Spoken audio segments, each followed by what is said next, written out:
Because of his training in Oklahoma and Tennessee, Virgil was in the 739th the Field Artillery Battalion, and his brother Alvin was placed in the same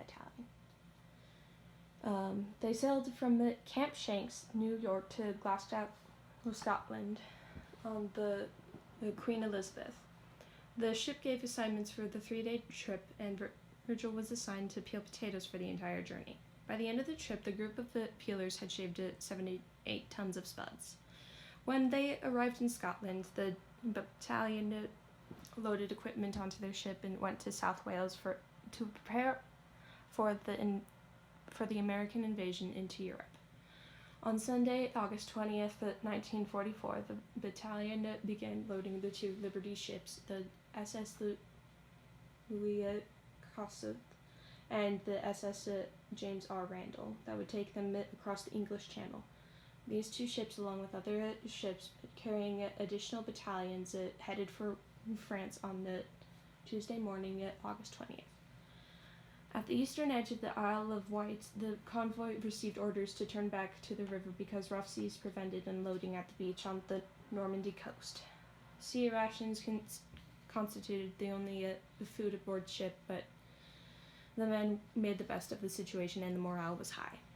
On Wednesday morning, the convoy sailed again. All the ships reached the Utah beach by evening, with the exception of Virgil's ship, the SS Louis Gossett. While crossing the English Channel, the ship struck an enemy mine and the propeller and rudder were badly damaged. At the time of the explosion, a number of men were either sitting or lying on top of the number 5 hatch near the stern of the boat where the mine struck. The force of the explosion threw the hatch covers into the air, and some of the men were thrown into the lower holds with the hatch covers falling on top of them.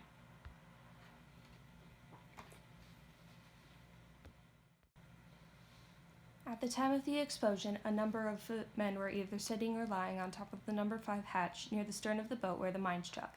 The force of the explosion threw the hatch covers into the air, and some of the men were thrown into the lower holds with the hatch covers falling on top of them. 10 men were seriously injured in the explosion, but sickbay could only accommodate 2 people, so neighboring cabins were transformed into additional medical rooms. Water was seeping into the rear compartments, but the ship was not in danger of sinking before help could arrive, so the rest of the convoy continued without the Gossett. The ship was towed back to port by the tugboat Empire Winnie.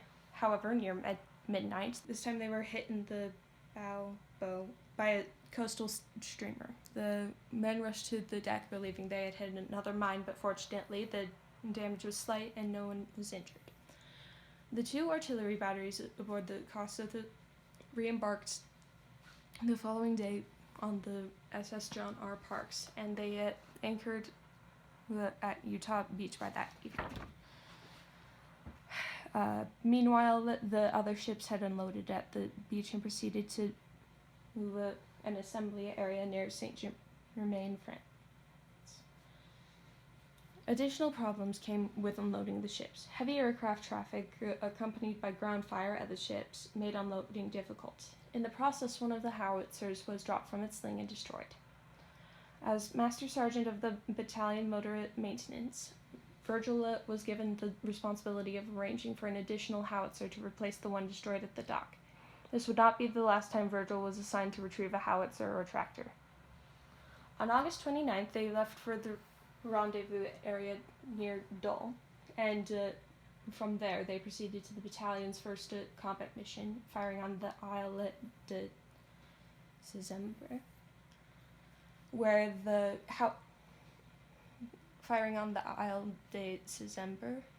howitzers were put into position on the outskirts of Dinard. The battalion fired 43 mission and expended 919 rounds, 115 tons, of ammunition during the 5-day siege.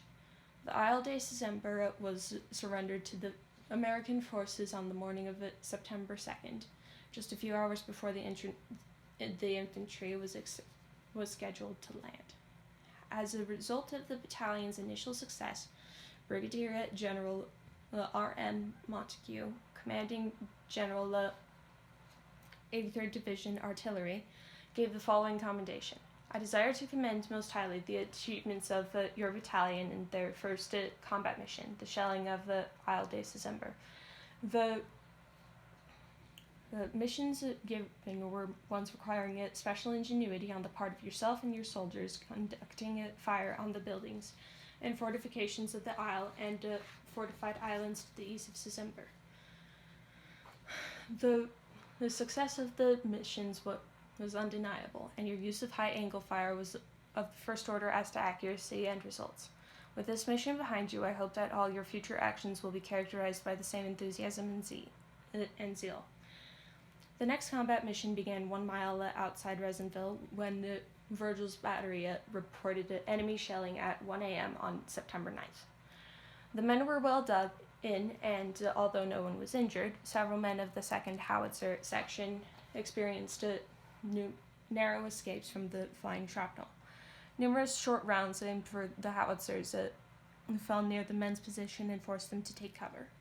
During the remainder of the day, all batteries were shelled. In the evening, the battalion moved to a new position 2 miles south of Resinville.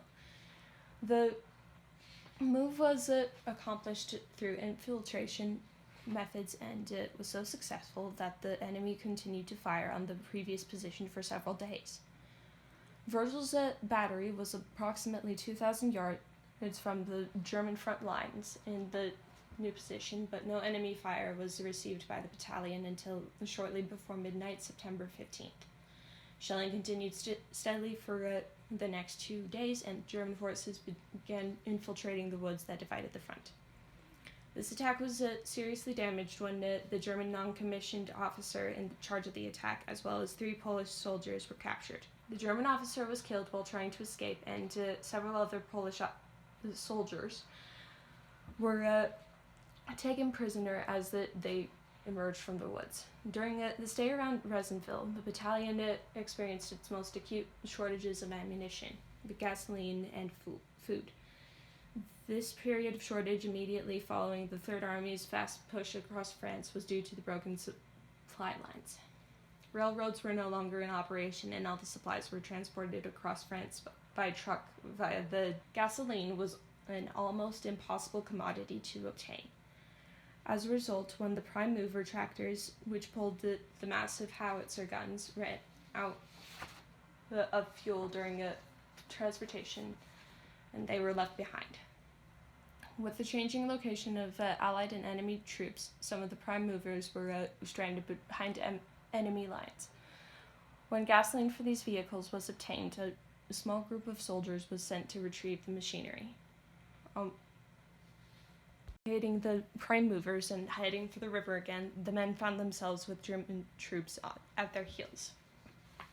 There was no place to find cover because they were in the middle of an open field. They were forced to bury the prime movers with hay, and they had no shovels to pile the hay, so they had to use their hands.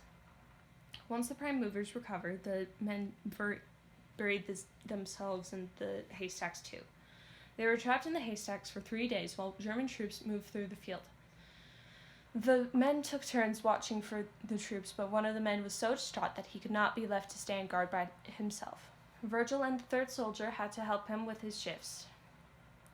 The danger was compounded because the frightened soldier couldn't remember to stop talking when the enemy troops surrounded them.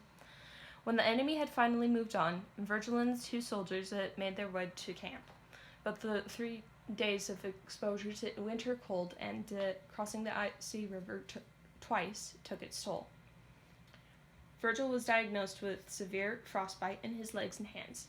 He was sent to a hospital in Paris where the doctors kept insisting that his legs needed to be amputated. Virgil refused repeatedly, but he never recovered completely from the frostbite.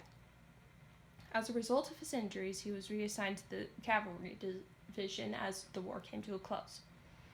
His assignment at the end of the war was to guard the Nazi officers who awaited trial with the war tribunal. This assignment was unusual because the prisoners were guarded as much as possible.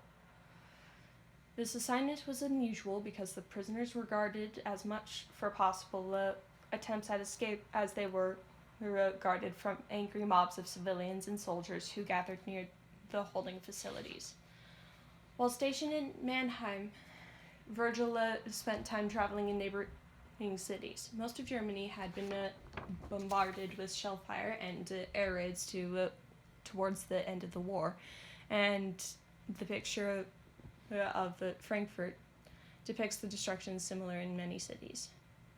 As the need for American forces deteriorated, Virgil returned to the U.S. in November 1945 after 18 months of service in Europe.